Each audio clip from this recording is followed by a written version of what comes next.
साहब हैं, डॉक्टर जमाल साहब हैं, जीनल जी हैं, नताशा जी हैं, आप तमाम जाने पहचाने चेहरे हैं यहाँ पर। शमीम अलवी साहब हैं, हमारे डिस्ट्रिक्ट चेयरमैन हैं यहाँ पर। कोई खुशबू न कोई फूल न कोई रौनक, कोई खुशबू न कोई फूल न कोई रौनक, उस पे कांटों की जहालत नहीं देखी जाती।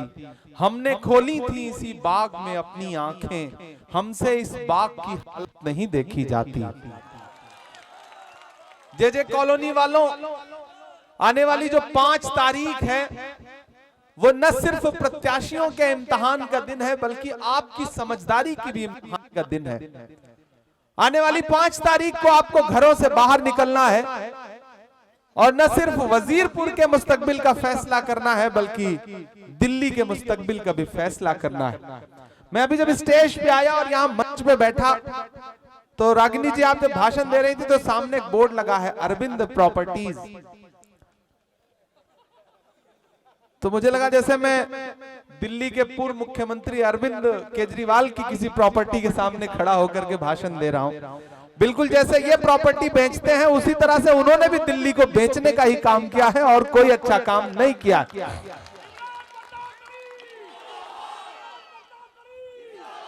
इस भीड़ में तमाम ऐसे लोग भी आए होंगे जिन्होंने अब तक मन नहीं बनाया होगा कि उन्हें किसको वोट देना है।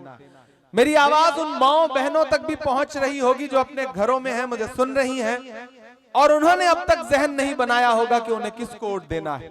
मैं अगले 10 मिनट आपसे मुखातिब हूं, फिर फैसला आप पर छोड़ूंगा। आप पर मतलब आप पर, उन पर नहीं। अब तो आप कहते हुए 5 बार सोचना पड़ता है कि आम आदमी बन के आए थे और ऐसे खास आदमी बन गए। जे कॉलोनी वालों, याद करो 2013 की वो शाम कि जब जंतर मंतर और रामलीला के मैदानों पर, सड़कों पर नारे लगाए जा रहे थे भ्रष्टाचार के खिलाफ। तो कभी आपने सोचा है कि उतने बड़े आंदोलन को खाद पानी कौन दे रहा था? उस आंदोलन के पीछे कौन था? तब मैं सियासत में नहीं था, लेकिन उस दौरान भी जब पूरे देश का मीडिया एक तरफा उनके आंदोलन को बता रहा था कि भ्रष्टाचार के खिलाफ बहुत बड़ा आंदोलन है, उस दिन से मैं कह रहा था कि अन्ना हजारे और अरविंद केजरीवाल के आंदोलन के पीछे आरएसएस है, भारतीय जनता पार्टी है। मैं उस दिन से कहता था, तब शायद मेरी समझ इतनी बड़ी ना रही हो, लेकिन मुझे अंदर से नजर आता था। मेरी छठी इंद्री कहती थी कि ये जो मंच पर खड़े होकर के भ्रष्टाचार के खिलाफ बड़ी बड़ी बातें करने वाले कुछ चेहरे हैं, दरअसल इनके पीछे मुझे आरएसएस की आवाज सुनाई पड़ती है, इसके पीछे भाजपा। और याद करिए कि 2013-14 में किस तरह से शीला दीक्षित जी को और स्वर्गीय डॉक्टर मनमोहन सिंह साहब को क्या क्या नहीं कहा अरविंद केजरीवाल और उनके साथियों ने। और पिछले दिनों जब डॉक्टर मनमोहन सिंह साहब इस दुनिया से कूच कर गए, तब एहसास हुआ कि डॉक्टर मनमोहन सिंह साहब शख्सियत क्या थे, उनका जाना हिंदुस्तान का कितना बड़ा नुकसान है। मुझे याद है कि हम उस दिन अंतिम संस्कार में डॉक्टर मनमोहन सिंह साहब के शौक के साथ चल रहे थे। रागिनी जी भी थी, सारे लोग थे, कांग्रेस के सारे लोग थे। मैंने देखा कि मेरी आंख के सामने दिल्ली की मुख्यमंत्री आतिशी जी भी चल रही थी और बड़ा गमगीन सी थी। मुझे देखी और मेरी नजरें मिली तो मेरा मन हुआ कि मैं इनसे कहूं कि आज डॉक्टर मनमोहन सिंह साहब की लाश के पीछे पीछे चलते हुए आप लोगों को शर्म नहीं आ रही, क्योंकि आप लोगों ने डॉक्टर मनमोहन सिंह साहब को क्या क्या नहीं कहा था। मेरे भाई, 2014 से शुरू हुआ वो सफर। आज तो मैं पूरे देश में घूम के पूछता हूं कि भारत मां की आंख के तारे कहां गए? भारत मां की आंख के तारे कहां गए? आरएसएस के राज दुलारे कहां गए?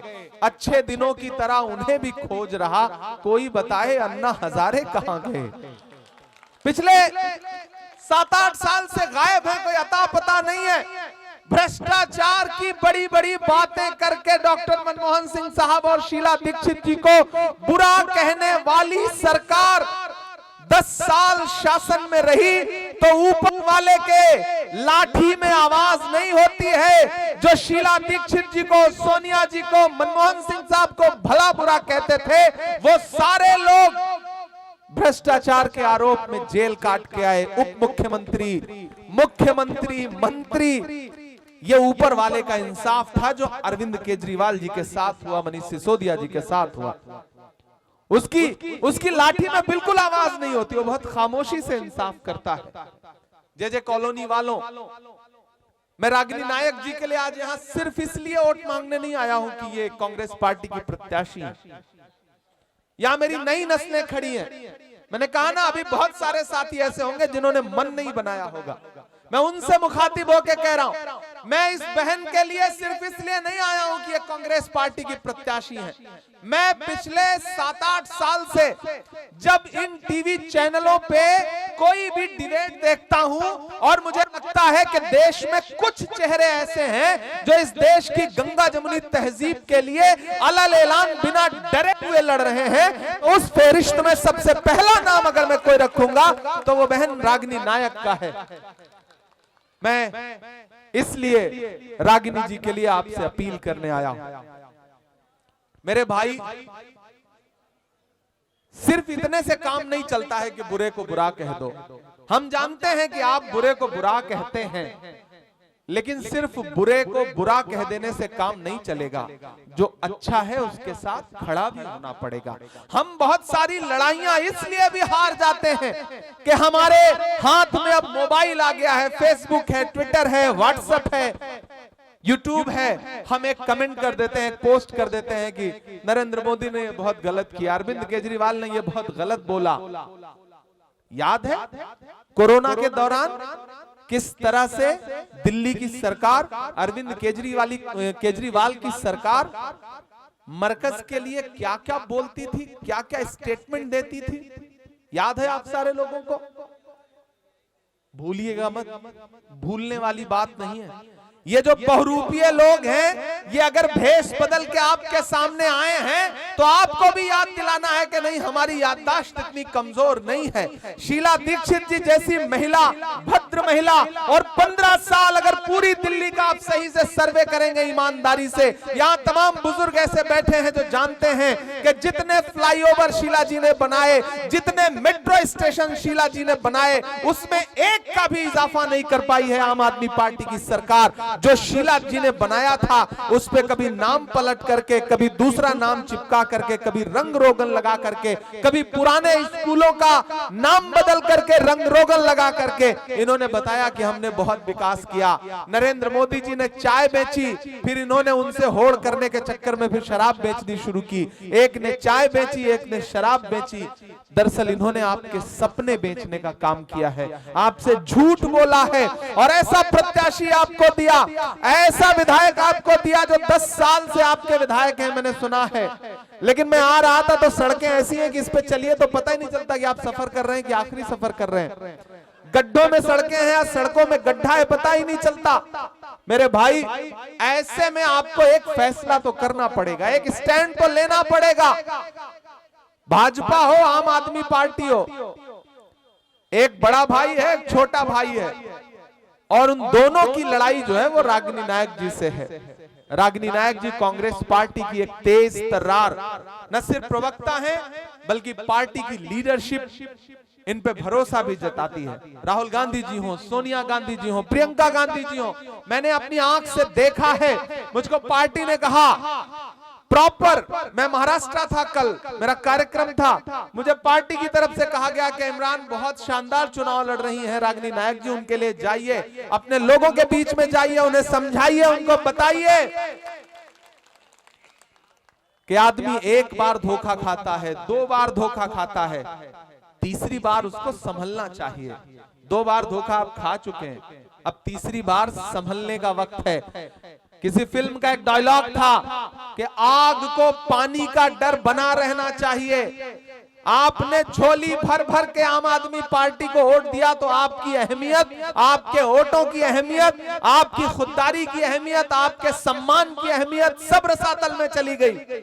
इसलिए इस चुनाव में आम आदमी पार्टी को, भाजपा को यह एहसास दिलाइए कि जे कॉलोनी की जनता, वजीरपुर की जनता बहन रागिनी नायक के साथ खड़ी है, और इस बार आप इनको विधायक बना करके असेंबली में भेजने जा रहे हैं। रागिनी बिना विधायक रहते हुए देश के टीवी चैनलों पे जिस मजबूती के साथ लड़ती हैं, जिस हिम्मत के साथ लड़ती हैं और बड़े बड़ों की बोलती बंद करा देती हैं, सोचिए अगर ये विधायक बन के असेंबली में खड़ी होंगी तो कितनी मजबूती के साथ आपकी लड़ाई लड़ेंगी। मैं वो दिन देख रहा हूं कि बहन रागिनी नायक असेंबली में होंगी दिल्ली की, तब इनकी आवाज को और मजबूती मिल चुकी होगी। हमने सहराओं में हासिल किए आसानी से, अरविंद केजरीवाल साहब, हमने सहराओं में हासिल किए आसानी से, तुम समंदर में भी रहकर न मिले पानी से। ये सियासत के दिले सबके हवाले न करो, ये सियासत के दिए सबके हवाले न करो, मुल्क जल जाता है एक शख्स की नादानी से। पिछले 10 साल में जिस तरह से दिल्ली को ठगने का काम किया गया है, पुराने स्टेटमेंट उठा के देखिए, झूठ बोलने के मामले में आम आदमी पार्टी वालों का कोई मुकाबला नहीं कर सकता।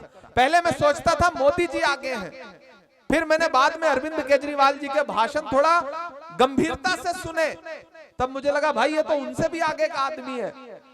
मतलब कमाल है। चाय और दारू वाली बात तो आपने देख ही ली है, लेकिन झूठ बोलने में, बहुरूपियेपन में, जे कॉलोनी वालों, ये चुनाव झूठे और सच्चों के बीच में है, ये चुनाव बहुरूपियों और अच्छों के बीच में है, ये चुनाव बुजदिलों और बहादुरों के बीच में है। आपको तय करना है कि आप कहां खड़े हैं, किस तरफ खड़े हैं। फिर अरविंद केजरीवाल के झूठ के सामने आप ठगे जाएंगे या फिर आप सच्चाई के साथ खड़े होंगे। वो सपना जो शीला दीक्षित जी ने दिल्ली के लिए देखा था, वो सपना जो संविधान और लोकतंत्र बचाने की लड़ाई के लिए राहुल गांधी देखते हैं, आप उस लड़ाई के साथ खड़े होंगे या मोदी जी और उनके छोटे वाले भाई के साथ खड़े होंगे। आपको यह फैसला करना है। मैं अपनी माओ बहनों को पुकार के यह बात कहता हूं कि मेरे भाई, इस बड़ी लड़ाई में मैं राहुल गांधी जी का सिपाही बन के आपके बीच में अपना दामन फैलाने आया हूं और आपसे ये कह रहा हूं कि एक बहुत मुश्किल वक्त है। याद करो जब दिल्ली दंगों में जल रही थी, याद करो जब लोगों के घरों में धुआं था, जमुना पार हो या दूसरे इलाके हो, तब कोई अरविंद केजरीवाल अपने घर से बाहर निकला था? नहीं निकला था। उन आग की लपटों को बुझाने के लिए अगर कोई निकला तो सिर्फ राहुल गांधी निकले। याद करो वो दिन कि जब हाथरस में दलित बिटिया के साथ बलात्कार हुआ और रात के 2 बजे उसकी लाश को बिना परिवार की मर्जी के जला दिया गया, तो कोई अरविंद केजरीवाल निकला? नहीं निकला। कोई नरेंद्र मोदी जी निकले? नहीं निकले। कौन निकला? राहुल गांधी निकले, प्रियंका गांधी निकली, गए उस दलित बिटिया के परिवार से मिलने के लिए। याद करो जब मणिपुर में बहन बेटियों को बिना कपड़ों के परेड कराई जा रही थी, तो कोई अरविंद केजरीवाल कुछ बोला? नहीं बोले। कोई नरेंद्र मोदी जी कुछ बोले? नहीं बोले। कौन बोला? राहुल गांधी बोले। न सिर्फ बोले बल्कि उन बेटियों, उन बहनों के पास गए और उनको अपने सीने से लगा करके उन्हें ढांढस बंधाया। जे कॉलोनी वालों, वजीरपुर वालों, इससे ज्यादा सबूत और क्या चाहिए कि एक आदमी अच्छी राजनीति कर रहा है, वो इस बात की परवाह नहीं करता कि सियासी नफा नुकसान क्या होगा। वो आदमी 4000 किलोमीटर चला पैदल, क्या नारा लगाते हुए? नफरत छोड़ो, भारत जोड़ो। क्या नारा लगाते हुए? मुझे नफरत के बाजार में मोहब्बत की दुकान खोलनी है। अरे मेरी नई नस्लों, मेरे बुजुर्गों, मेरी माओ बहनों, आने वाली सदियां ये कहेंगी कि जब नफरतें उफान पर थी तो कोई एक शख्स था जिसे नरेंद्र मोदी और अमित शाह जी कहते थे कि वो शहजादा है, वो राजकुमार है। लेकिन मैंने अपनी इन्हीं आंखों से देखा है कि वो शहजादा जिसे नरेंद्र मोदी जी शहजादा कहते थे, वो एक टी शर्ट में, एक ट्राउजर में और एक जूता पहन करके कन्याकुमारी से कश्मीर तक 4000 किलोमीटर पैदल चलता रहा, अपने पांव के छालों की परवाह किए बगैर। अगर शहजादे ऐसे होते हैं तो हम ऐसे शहजादों को अपनी पलकों पर बिठाएंगे। कभी नरेंद्र मोदी जी निकले 4 किलोमीटर, कभी केजरीवाल जी चले 400 मीटर नफरत के खिलाफ? नहीं। मैं चला हूं राहुल गांधी के साथ, मैंने देखे हैं उनके पांव के छाले। मुझसे मीडिया के साथ ही कहते थे कि इमरान साहब आप राहुल जी के साथ पैदल चल रहे हैं, क्या कहेंगे आप तो शायर हैं। तब मैं उनसे कहता था कि जो हर जालिम से टकराएगी वो आंधी बनाऊंगा, जो हर जालिम से टकराएगी वो आंधी बनाऊंगा। नए अंग्रेज आए हैं, नया गांधी बनाऊंगा। मैंने देखा है उस शख्स के पांव के छाले, आज उस पांव के छालों का कर्ज चुकाने का वक्त है। मैं तो दिल्ली की आवाम से कहना चाहता हूं और खास तौर से अपने समाज के लोगों से कहना चाहता हूं, अगर दिल्ली में जलते हुए घरों की आग बुझाने के लिए राहुल गांधी खड़ा है, अगर हाथरस में दलित बिटिया के लिए राहुल गांधी खड़ा है, अगर संभल में बिछी हुई लाशों पर सवाल पूछने के लिए राहुल गांधी खड़ा है, अगर मणिपुर की बेटियों के लिए राहुल गांधी खड़ा है, अगर कन्याकुमारी में राहुल गांधी खड़ा है, अगर कश्मीर में राहुल गांधी खड़ा है, अगर सब्जी मंडी के सब्जी बेचने वालों गरीबों के साथ राहुल गांधी खड़ा है, अगर यूपीएससी के स्टूडेंट्स के साथ राहुल गांधी खड़ा है, अगर किसानों के साथ धान लगाते हुए राहुल गांधी खड़ा है, अगर इतने सब मामलों में आपके लिए राहुल गांधी खड़ा है और वोट आप किसी बहुरूपिये को देंगे तो फिर आप अपने जमीर के साथ नाइंसाफी करेंगे। ये मैं आपसे कहने आया हूं।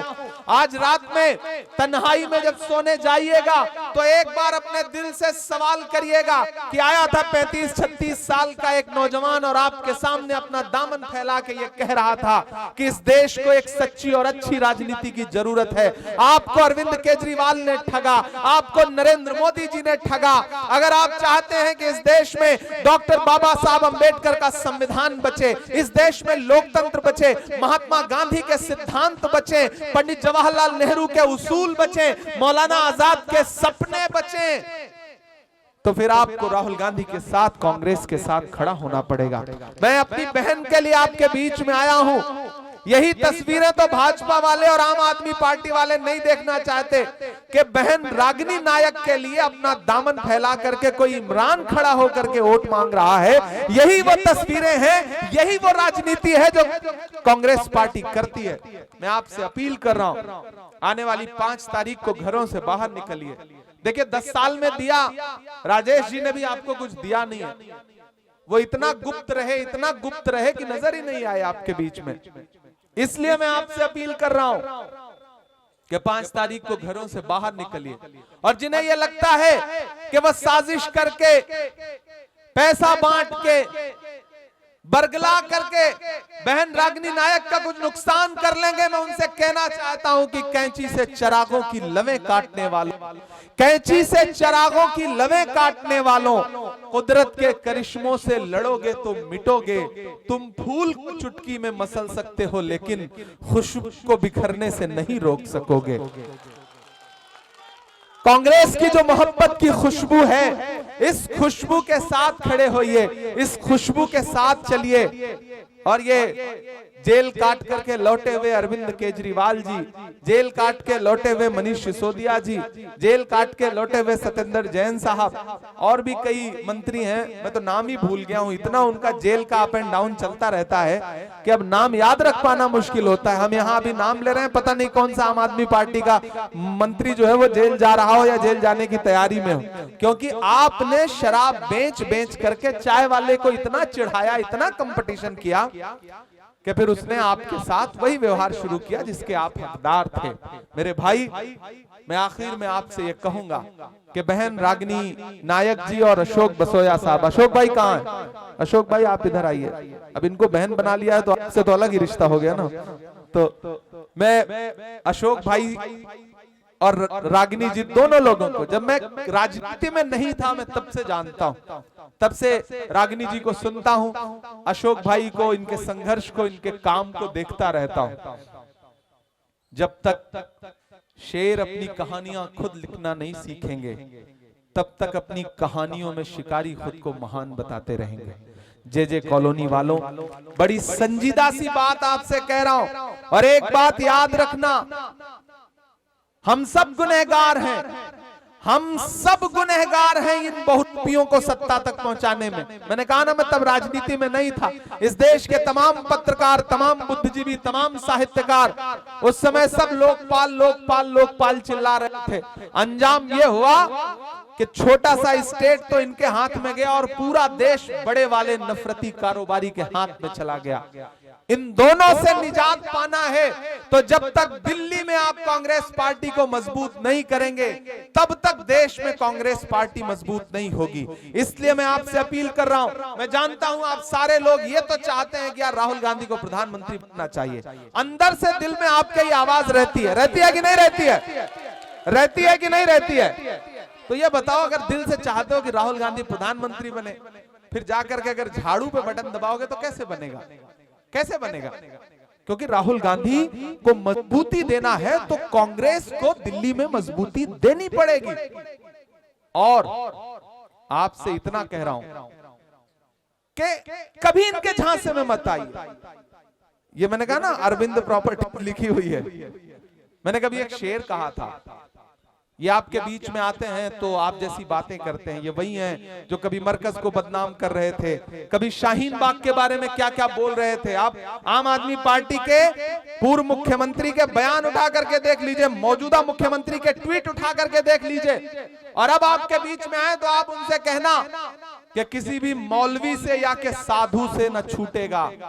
याद रखना और इन मिस्रों को घर लेके जाना कि किसी भी मौलवी से या के साधु से न छूटेगा, मदारी के किसी करतब से जादू से न छूटेगा।